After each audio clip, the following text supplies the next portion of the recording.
Welcome in, guys. Exciting 2024 NFL Draft. I really enjoyed it. Enjoyed the first round. Enjoyed the second and third round. I was actually in Detroit for the second and third round.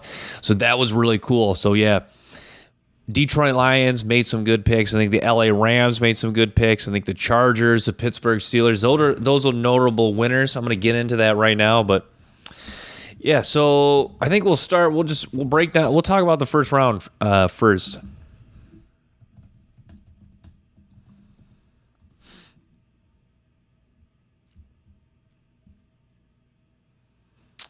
So, yeah, I mean, kind of the chalk was right. It was a big win for the mock drafts, as people said. Quarterbacks did go 1, 2, 3. Surprises at number 8 with Atlanta taking Michael Penix.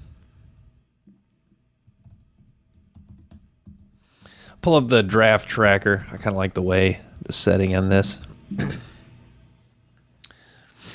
So, yeah, Marvin Harrison Ford, Arizona. You know, that's a really nice pick. Arizona needed just more key pieces. The wide receiver, Arizona just needed playmakers. Getting a playmaker in Marvin Harrison.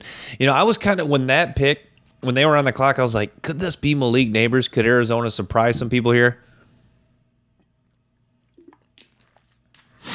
So yeah, I'm kind of like I was looking at the draft tracker. I wasn't able to watch the first round right away, and I'm thinking like, a lot of these are chalk. Like a lot of these picks are chalk. This is interesting. I'm like, am I looking at just another mock draft, or is this happening live? Because you see so many mock drafts, and a lot of these mock drafts are pretty accurate. That I'm like, is this actually happening? So, and then yeah, the Los Angeles Chargers take Joe Alt, and that's when I was kind of like, what are the Tennessee Titans doing? I was like, is that they have to take? Then I was pretty convinced they're going to take Latham, so they did take J.C. Latham. Yeah, I like J.C. Latham in. That was kind of, Bill Belichick said a lot of what we find out. We don't really know a whole lot of how the NFL people view this draft till 12 hours up until the draft. You heard about. It was actually maybe a little over 12 hours. You hear a lot of rumblings that a lot of NFL teams were high on J.C. Latham. Saw some mock drafts, like we talked about, J.C. Latham going 5 to the Chargers. So it seemed like when the Chargers took Joe Alt at 5, it appeared that J.C. Latham was going to be the pick at 7. So, yeah. But Latham can play. And you look at a guy who, 5-star guy out of high school, top 5 overall recruit in the nation. Big physical presence, can run block, good anchor and pass protection, has the ability to handle rushers who try to beat him with speed, pretty good hand usage, very strong in the upper body. So you look at J.C. Latham, I don't know, J.C. I kind of give this analysis on a lot of guys, but I think it's very fitting for J.C. Latham. I don't mean this as a knock. I think, will J.C. Latham ever become we talk about in the next 5 years, will we ever talk about him as a top 2, 3 tackle? Maybe even in discussion of the number 1 tackle? No, but I think he's going to be a really good tackle in the National Football League for a long time. And we might not see it right away. The offensive tackle position, kind of an adjustment for a lot of guys, even guys like Sewell. Some of the best tackles that have come in the NFL in recent years. See, year one's a little bit of adjustment, especially in the first few games. So, yeah, J.C. Latham, don't have too high expectations for him in the first few games, maybe in the first season, but I think eventually 2, 3, I think maybe next year or towards the end of the season, this year, I think he'll become, he kind of could become like the guy for the Vikings, Christian Darrisaw. I think Christian Darrisaw, just a good tackle. I think that's J.C. Latham. I think J.C. Latham just going to be a really good football player, a good tackle, and I think he's just going to be rock solid for the Titans. The Titans really, with that pick, really making an emphasis to try to booster their offensive line. Malik Nabers to the Giants. Look at the New York Giants, a team that's really thirsting for just playmakers on the offensive side of the ball, especially playmakers on offense, and they get just that. You feel like that's one of those picks where it's just like I don't even necessarily need to talk about it a whole lot. All I have to say is Malik Nabers, he's a superstar, and I'll just say it right. Malik Nabers is going to be a superstar for the New York Giants. How much that really affects their wins? I guess that's kind of the argument. I guess if you want to make a case against taking Malik Nabers here, how many extra wins does Malik Nabers get you? Obviously, football is a team game, but you see, quarterbacks, some positions have the ability to, give you maybe 1, 2, 3 more extra wins. Does it translate into the Giants becoming a, much better football team? Or does it translate to the Giants winning more games? Maybe not, but also at the same time, like it's gonna give their offense, like they're going to be an offense that, defenses are really going to be on high alert, and offensive coordinators are really going to have to stay up late thinking about how to stop Malik Nabers. Michael Penix to Atlanta, kind of a head scratcher. I mean, I don't need to discuss this too long. Yeah, it really was a head scratching pick, and I think I guess I don't know where I want to go with. I guess I don't want to, or I guess I don't know what I want to continue to comment on that about. But I think, look, Michael Penix, if you talk about, if you're going to strictly break down, I think this pick aside is, the initial reactions are head scratcher, questionable pick, what's Atlanta doing? I think those are your first reactions, but I think if you're talking about, if you want to just purely break down Michael Penix as a football player, this guy throws the ball well. He's got experience going back for a while now at Indiana and Washington. So, yeah, I mean, the tools are all there for Michael Penix to succeed. The question is, does he get a chance to play right away? Is it 2, 3, 4, 5 years down the road? Does he end up on a different team? I guess, how does Michael Penix's career unfold, and what kind of happens in year 1, year 2 with Kirk Cousins there? And it was kind of weird, they didn't tell Kirk Cousins they were going to draft a quarterback. So I think what happens with Michael Penix is the main question. How does this kind of unfold 1, 2, 3 years down the road?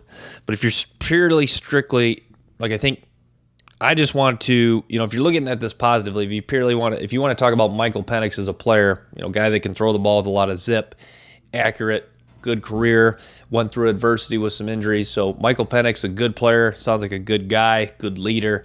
So that's what Atlanta's getting with Michael Penix. But Atlanta kind of made up for this. They, who was it, second round? They took Rukaroro, that defensive tackle I like from Clemson. So yeah, Atlanta, even with that, even taking Michael Penix, so it was questionable. They kind of still ended up. Oh, they also got didn't they get Braylon Trice too? Yeah, they got Braylon Trice third round. So you look at Atlanta, and they kind of the first round pick was not you could argue it's just a bad pick.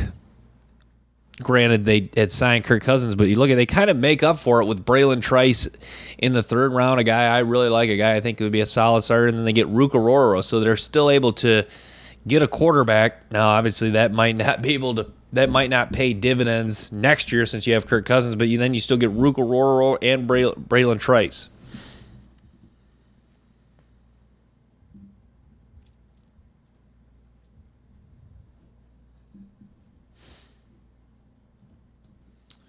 But yeah, so what kind of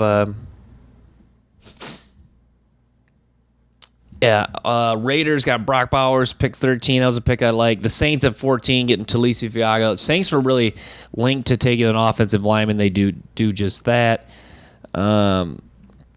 Eagles took Quinyon Mitchell.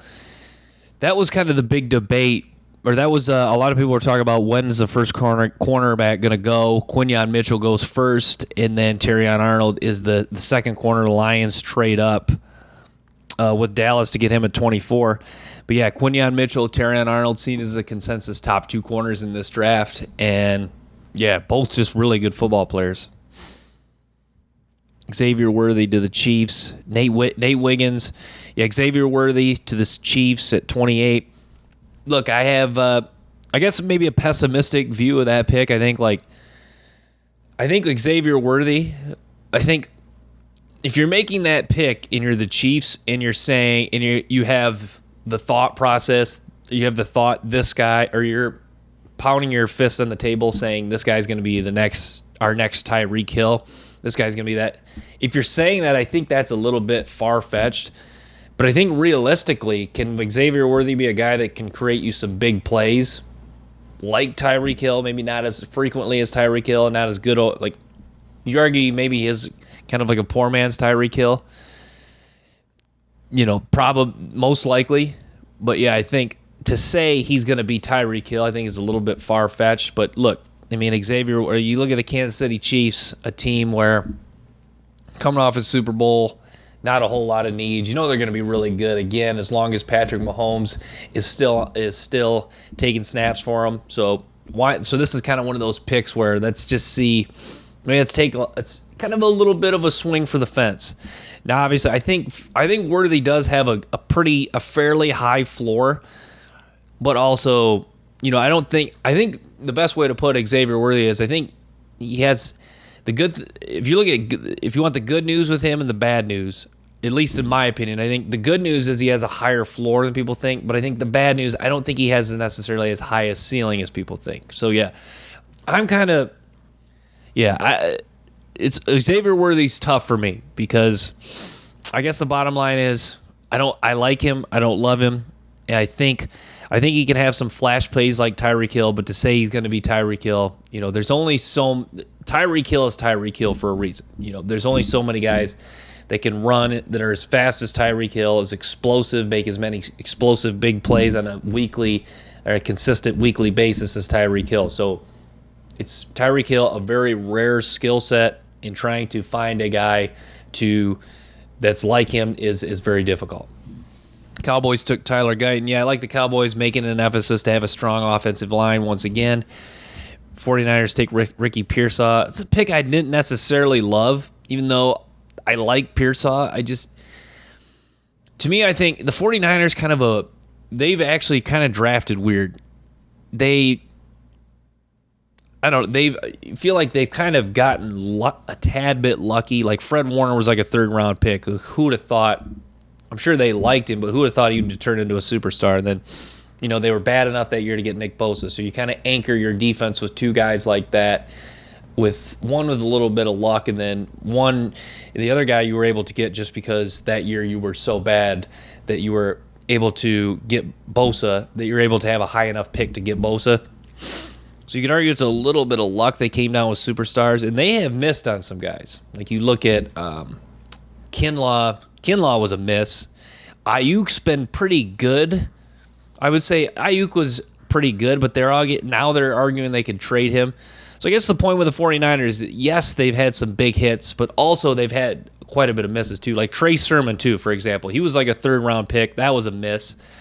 Like that guy's not even, I think he played a season or two with them, maybe was on the practice squad, and then I think eventually cut him. So 49ers, to me, I guess the good news, if we're talking about Xavier Worthy, like good news, bad news. Like the good news with Pearsall, I think you're getting a pretty good receiver. I think the bad news is I don't think, is he going to be as electric, as dynamic as Deebo Samuel after the catch? Probably not. But yeah, Pearsall, a good player nonetheless. But yeah, you could argue this pick was a bit of a stretch.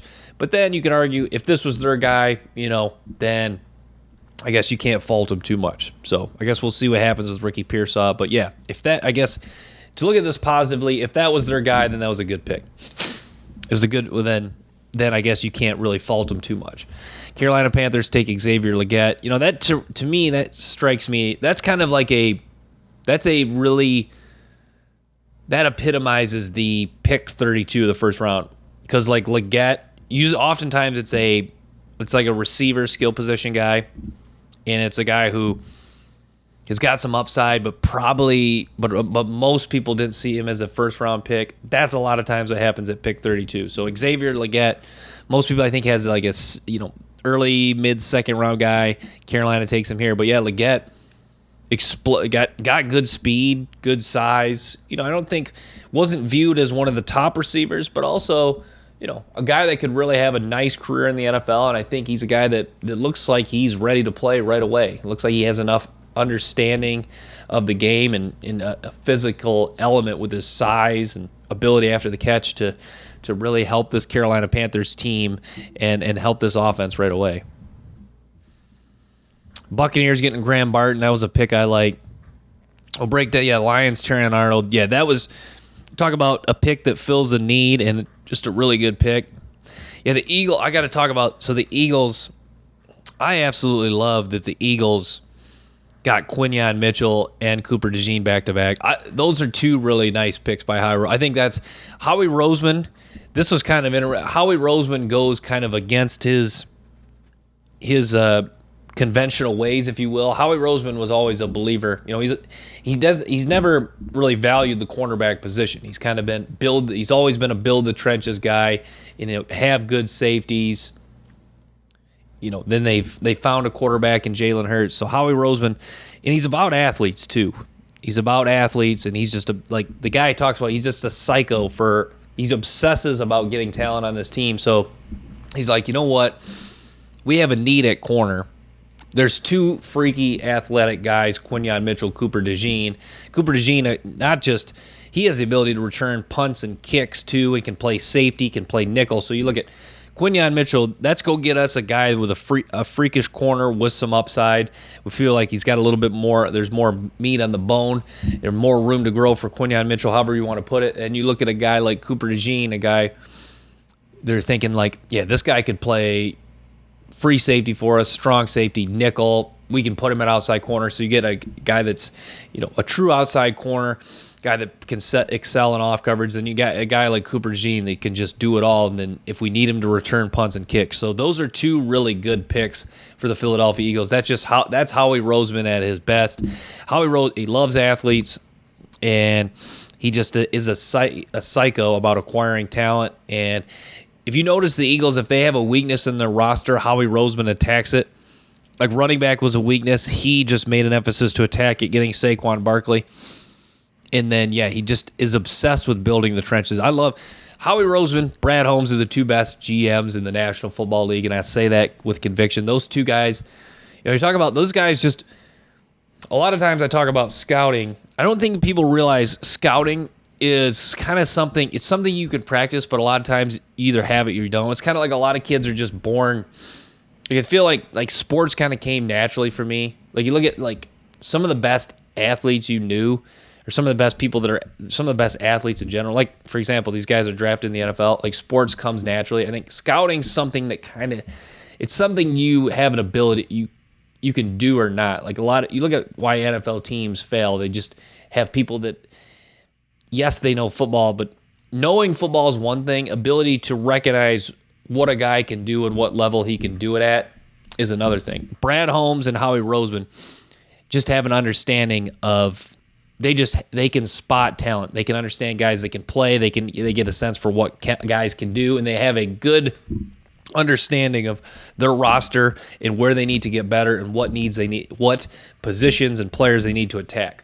So Howie Roseman, Brad Holmes, psychopathic guys that are just obsessed with getting their roster better, and they just understand how to scout.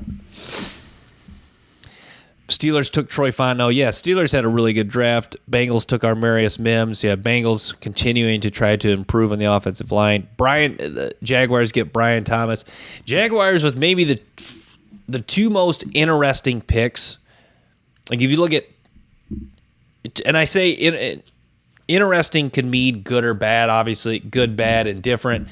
But you look at like Brian Thomas in the first round and then Mason Smith in the second round. Like Brian Thomas, considered by some the number 2-3 receiver in this draft. They get him at pick 23. So you get an excellent receiver with upside at pick 23. And then the second round, you get Mason Smith, a guy who, without some injuries and without LSU defense being so poor this year, he didn't really get to shine and show a lot of people what he could do. I guess he was able to do that somewhat. But if you're a really good player on just such a poor defense, it's hard. Then it's a little bit harder to stand out. Like you don't make as many, like since the defense is so poor, you're not making as many big plays just because, your defense is giving up so many yards and you don't, others around you are not executing well. So it makes your job harder. So they take Brian Thomas in the first round, Mason Smith in the second round. Mason Smith, a guy who a lot of size, upside. So in my opinion, two good picks, but those are two picks where Jacksonville could really have the last laugh. And what I mean by that is people could look, like you could look at those, like you talk about, I'll stay on this theme of good and bad. Like you look at the good in those picks. You're like, Or you're like, let's start with the bad. Like, you look at the bad in those picks, you're like, yeah, Mason Smith, the guy, 5-star D tackle, but yeah, was hurt, didn't really live up to his potential at LSU. And then Brian Thomas, you're like, yeah, Brian Thomas, a good receiver, but yeah, he's not Odunze, Marvin Harrison, Malik Neighbors. And you look at the positive, you're like, yeah, Brian Thomas was maybe the number 4 consensus receiver, but you could argue he could be better than Odunze, Neighbors, and Harrison. And then you're like Mason Smith. You're like Mason Smith consensus, 5, 6 D tackle. But you can argue that when he's healthy and as he continues to get healthier from that bad ACL injury in 22, that he might have a chance to be the maybe not the best D tackle because Byron Murphy, Jerzon Newton, I think, are a little bit ahead of him at this point. But you could argue the Jacksonville Jaguars got the third best D tackle, and the D tackle is a premium position. So that's the thing with Mason Smith. Even if Mason Smith, just finding a solid D tackle is becoming very rare in the NFL. So with Mason Smith, with his athleticism to win, get off of blocks one-on-one, rush the passer, and the way he moves for his size, and then with those things into consideration, with him just becoming a solid starter, that's very valuable for an NFL team. So yeah, Jacksonville, you could look at the negatives in both those picks. I guess maybe not as many negatives with Brian Thomas. But you look at the negatives in both those picks. But you also, when you look at some of the positives and the potential in both those picks, you're like, those may be 2-3 years from now, Jacksonville may have the last laugh on the people hating on those picks. Colts get A.D. Mitchell. Yeah, I mean, I sound negative with the Texas guys, but yeah, A.D. Mitchell is one of those guys where it was inconsistency. So when you see a player that's inconsistency, you kind of wonder, you kind of question a bit of his competitiveness. You kind of question what kind of work ethic, because you look at guys that are consistent usually have elite work ethic. A.D. Mitchell kind of strikes me as one of those guys. I think a lot of things have come easy for him.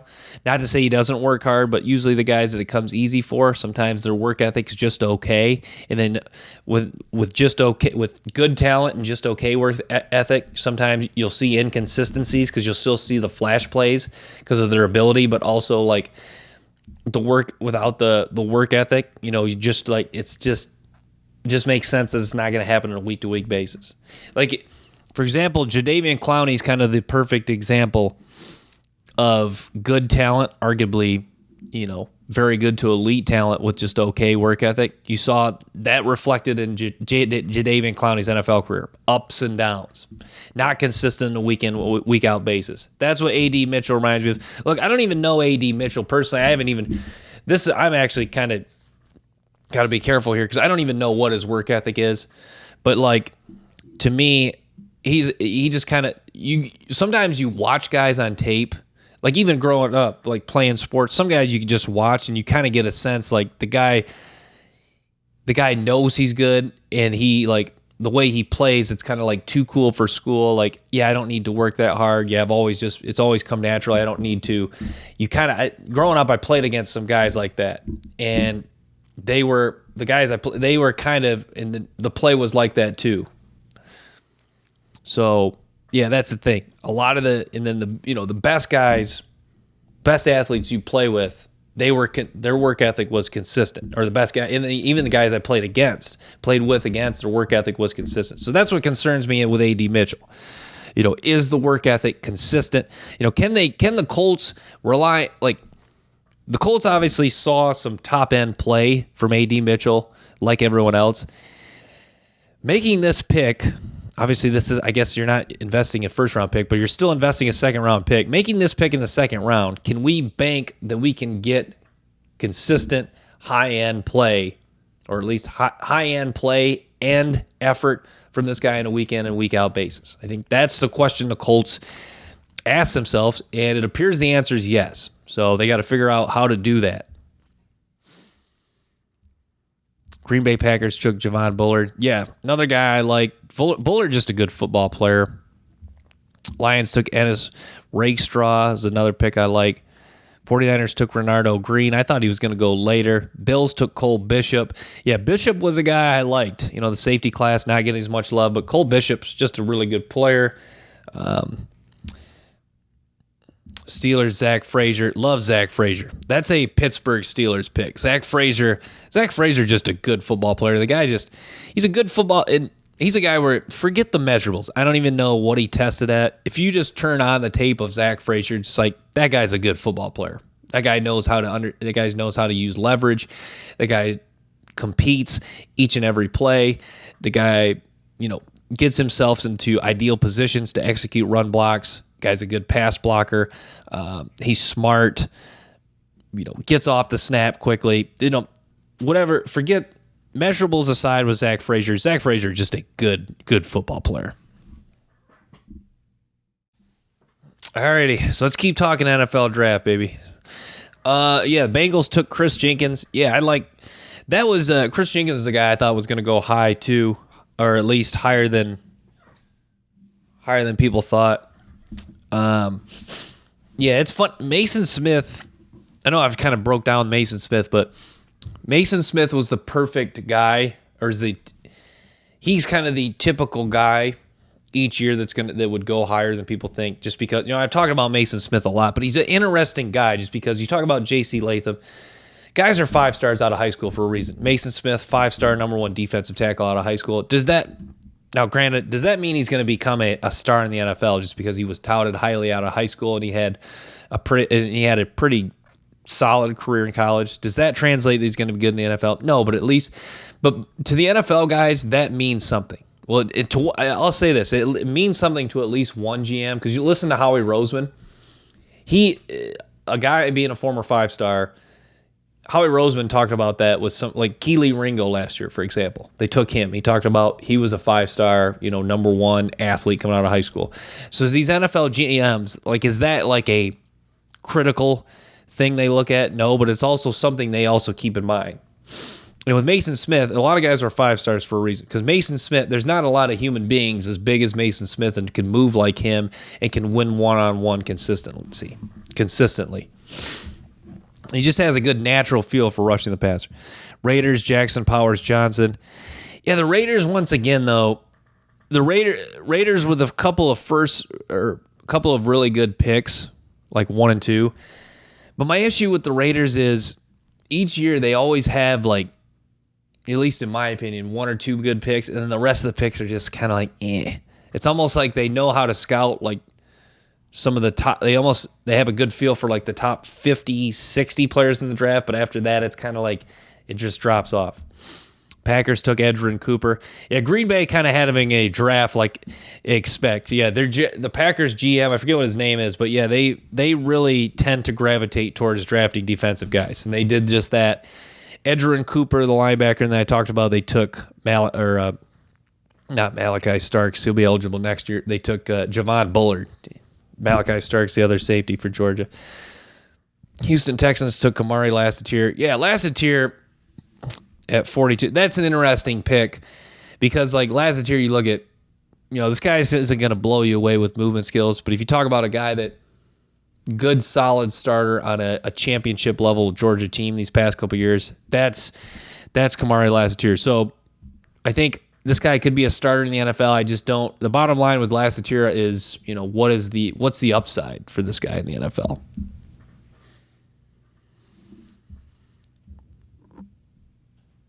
Bills took Keon Coleman. Yeah, I was surprised Keon Coleman went this high, but yeah, Keon Coleman, a good football player.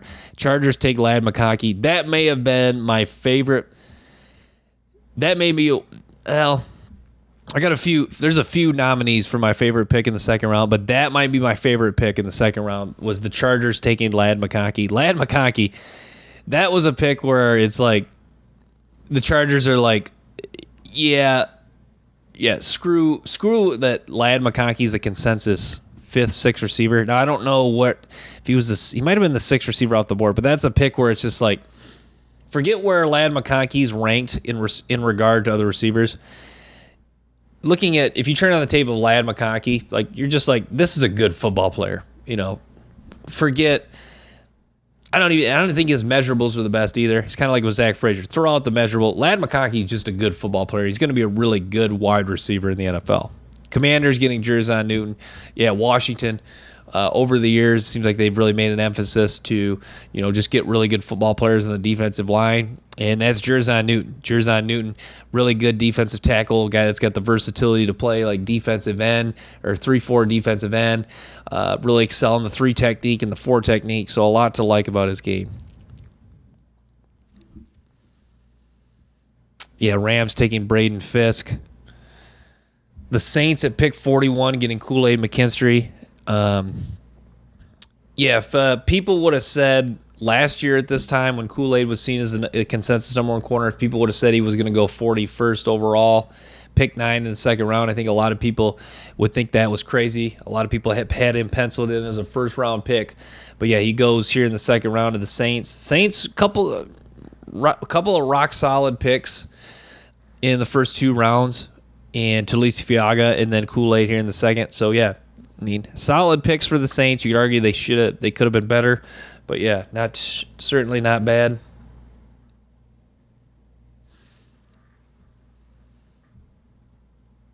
Giants took Tyler Nubin. Yeah, Tyler Nubin seen as a consensus number 1 safety. Washington takes Mike Sanders still. Yeah, Washington, Commanders, pretty solid draft. Those are a couple of nice picks. Those first 3 picks, pretty good overall, or I would say good overall. Mike Sanders still, or Jaden Daniels, Jerzon Newton, Mike Sanders still. Cleveland Browns took Michael Hall. Yeah, they've been drafting a lot of Ohio State players lately. Look at some notable third round. Or look at Cardinals took Trey Benson in the third round. Yeah, I like Benson. I think Benson, he might be the best running back in this draft class. I mean, there's a lot of good ones, but yeah, Benson right there. Chargers took Junior Colson. Junior Colson seen as one of the top linebackers, and then to have him reunite with Jim Harbaugh.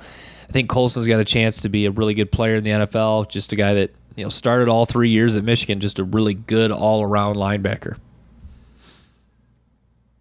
Texans took Kalen Bullock. Bullock, another guy kind of similar to Kool-Aid McKinstry. Most people thought he could be the number 1 safety in this class.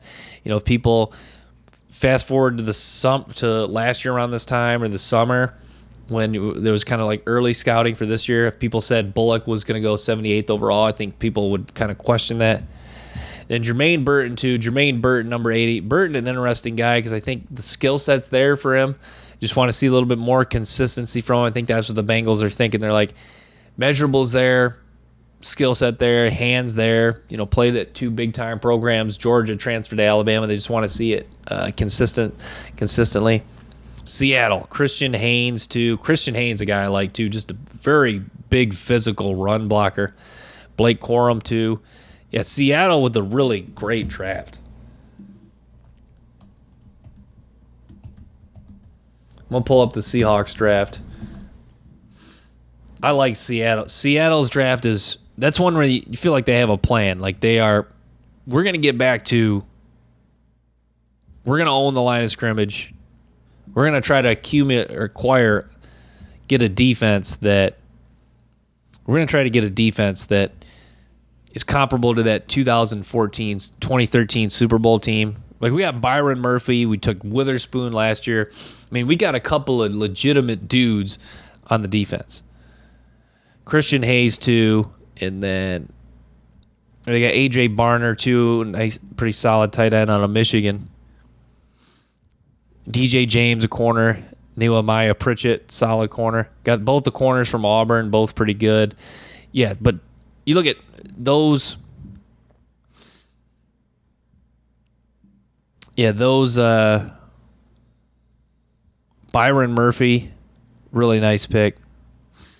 Byron Murphy, Christian Hayes, really nice picks by Seattle. Steelers getting Roman Wilson, too. That's one of those where you're just like, you kind of like nod your head and you're like, yep, the Steelers know what they're doing as far as drafting wide receivers. And Roman Wilson, a really good wide receiver, a guy that's really being slept on. So talk about guy that's being slept on, really good player at a big-time program. That's Roman Wilson. Buccaneers took Tyke Smith. Yeah, Tyke Smith, interesting guy, had a really nice season at West Virginia a few years ago, and then transferred to Georgia. Just really had issues with injuries and getting on the field, but a really good player nonetheless. So yeah, we'll start. Let's take a look at some teams' individual drafts.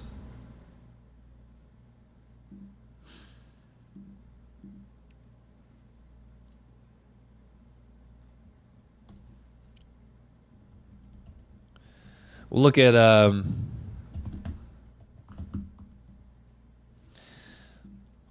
go alphabetically here with the NFL teams. Look at the Arizona Cardinals draft first.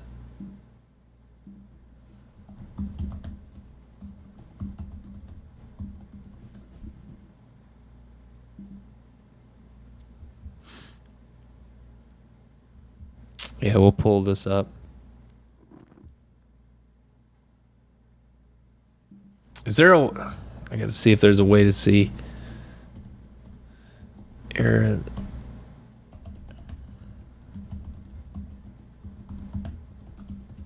Every Arizona Cardinals draft pick.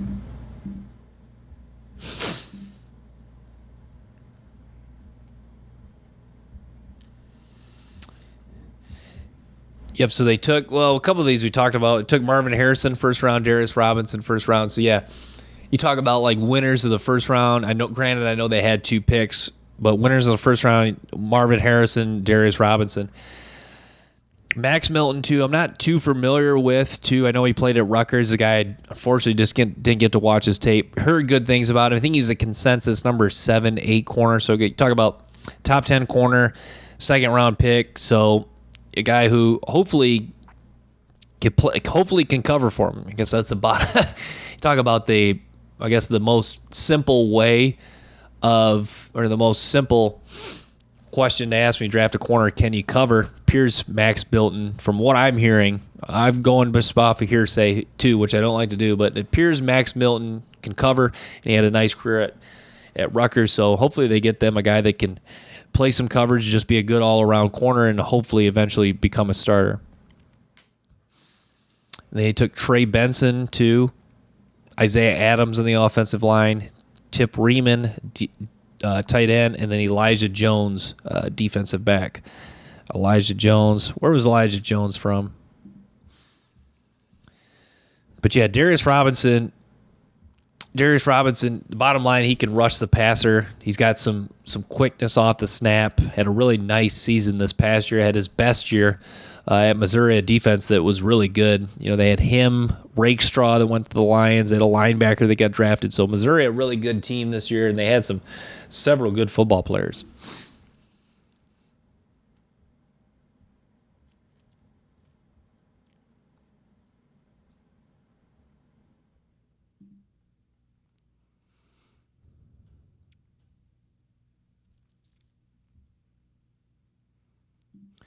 Look at the Saints.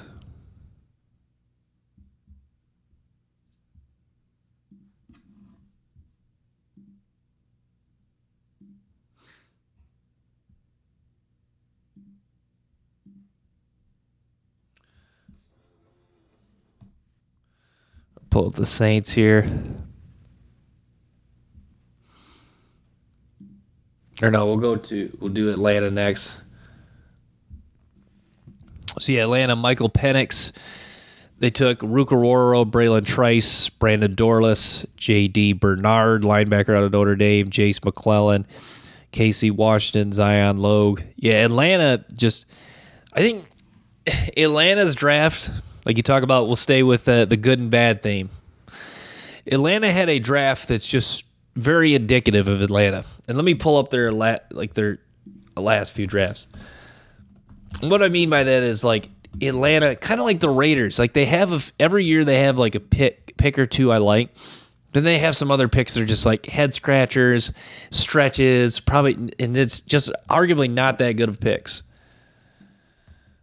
So yeah, I mean, let's talk about the good. Braylon Trice is a pick I absolutely love in the 3rd round. Love Braylon Trice. I love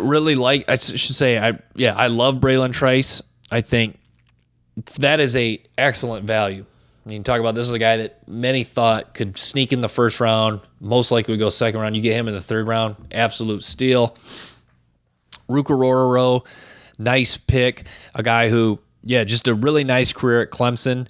I don't know how dominant, if he's going to be dominant in the NFL, but the bottom line, I think he could be a good player, potential starter for him. So you look at, even though Michael Penix was one of the head-scratching, not very good picks, it's one of those picks where, or besides that pick, you look at Rukaroro, Braylon Trice. Those are both really good picks.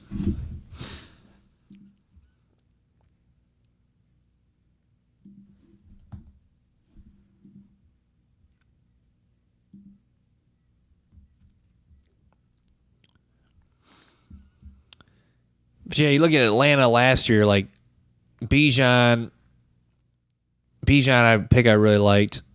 Bergeron, a pick I really liked. And then, like, Zach Harrison's okay. Clark Phillips, okay. DeMarco Helms, I liked as a player, but I don't think he had a lot of upside. And then Giovanni Gwynn. So, yeah.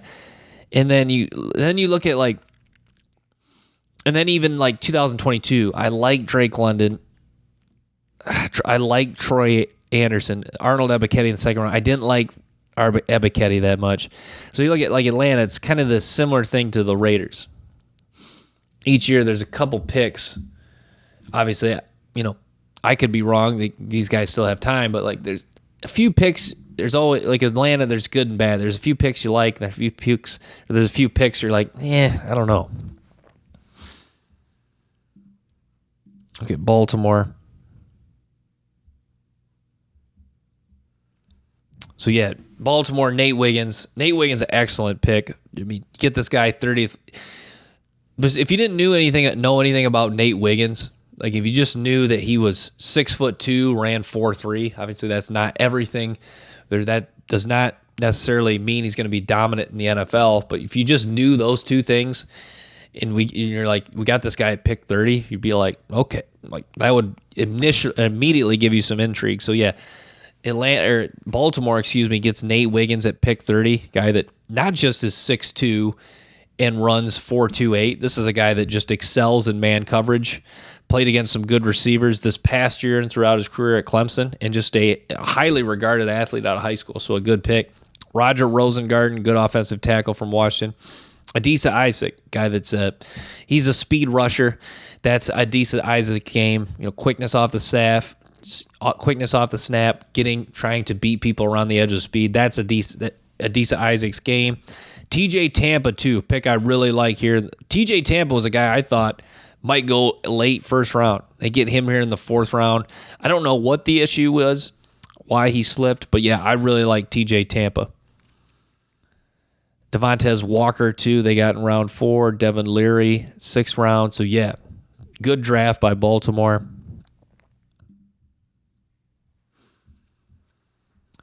Yeah, the Bills, Keon Coleman, Cole Bishop.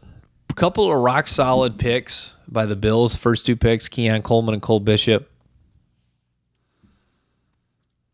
Cedric Van Pran, 2 in the 5th round. Guy that played some pretty good football for Georgia.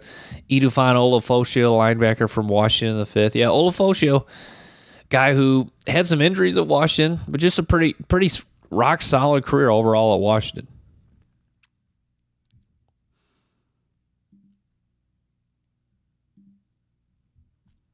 Carolina Panthers, yeah, Xavier Legette, Jonathan Brooks. Yeah, Brooks really shot up there as one of the top running backs, really made a climb. You got Jatavian Sanders, 2 in the 4th. Tevin Wallace was a linebacker a lot of people liked out of Kentucky. Xavier Legette was their first-round pick. So, yeah, I mean, not too bad, not too shabby by Carolina.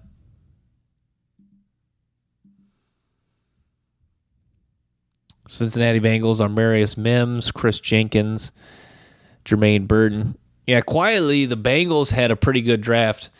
The Bengals really, I think they've done a good job with drafting the last few years. I think they've done a good job with getting good players and addressing needs too. Like offensive line, still a need. You get a guy like our Marius Mims, big physical presence. And then Chris Jenkins too. Chris Jenkins really addresses a need, getting a a D tackle. Like you lose DJ Reader, Chris Jenkins, a good D tackle out of Michigan, and then Jermaine Burton, another wide receiver, another piece for Joe Burrow, a guy that's played at Georgia and Alabama, and a guy that's has some upside and certainly some room to grow. Eric All too at tight end out of Iowa, Josh Newton, cornerback out of TCU.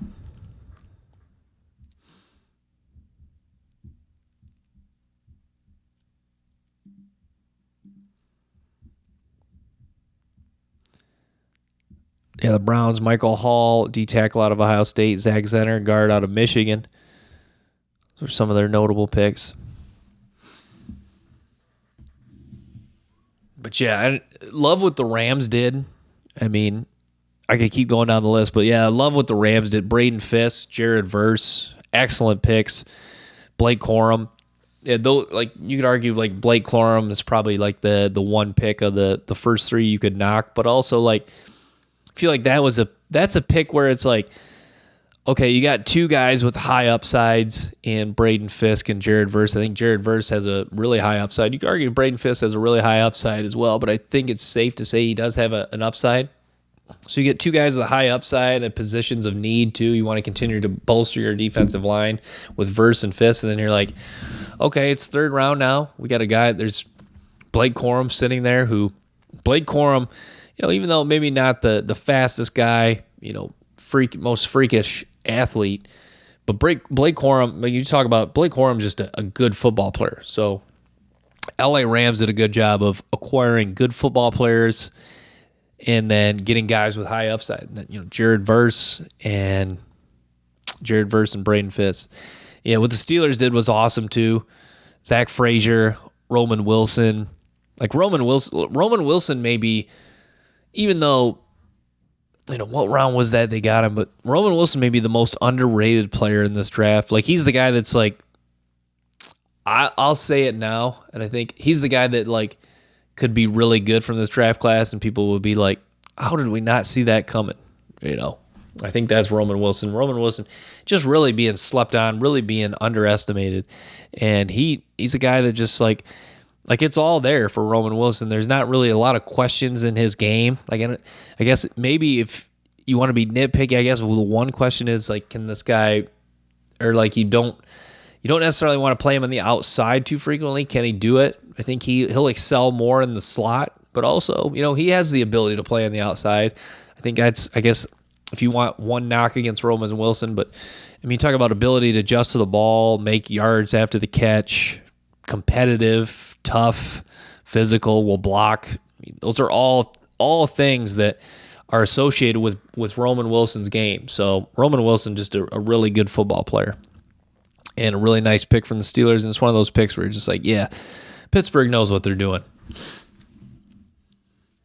Dolphins too, Chop Robinson. Yeah, Chop Robinson, kind of like a decent, like both Penn State edge rushers. I think Chop Robinson better than Adisa Isaac, but the name of their game is speed, beating the tackle to the edge. I mean, Robinson's also got some bend too. I guess he does have some power too. Maybe not necessarily great power, but he's got enough power where it can make his speed more of a threat, because he can threaten the offensive tackle to use power and speed. I think that's what puts Chop Robinson in that top 3, 4, 5 edge rusher discussion in this class, is because you look at some edge rushers are just all about winning with speed, but the problem is if you don't have the threat to win with speed or power, then the tackle is just prepared for your speed. He doesn't have to worry about your power. I think Chop Robinson, what makes him a good player, arguably, he's got the chance to be a great player, but what makes him at the very least a good player worthy of a first-round pick is his threat, is his bend,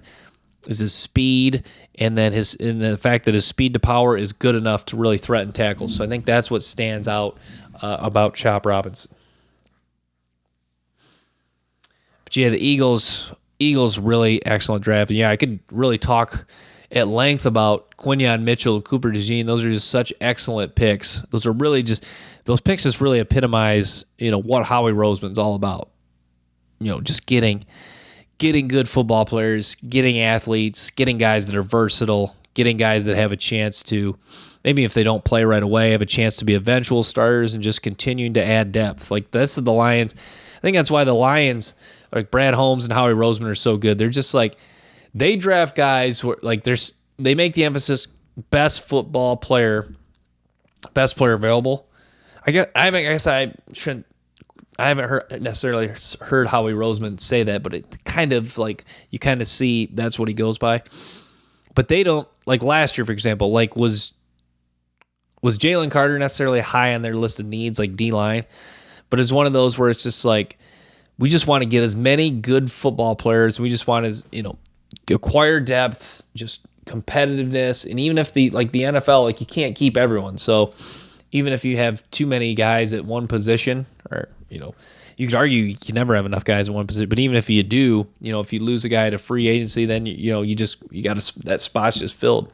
Like for example, the Lions took Mekhi Wingo. Like Mekhi Wingo may not start next year, but he's also a guy where you're like, if because injuries could happen, heaven forbid. So Mekhi Wingo is a guy where you're just like, we could be comfortable with this guy filling in. Like Cooper DeJean next year, or Mitchell may not even start right away at corner. But like, he's a guy. If we need to plug him in, he can play. He's ready to go. He can give us some ability. He can give us some versatility. We can play with DeJean and Quinyon Mitchell. These guys are good in man coverage, and Mitchell I think has even more room to grow as far as getting better in press man, getting better in zone, and then I think DeJean could even continue to get better in man coverage, and I think he can, he can really provide, ability as a returner, like I've reiterated. But yeah, guys, I'm gonna wrap with that. Thanks for tuning into the Brant Marshall Show. Stay tuned for more episodes and clips from the show. Till next time, peace.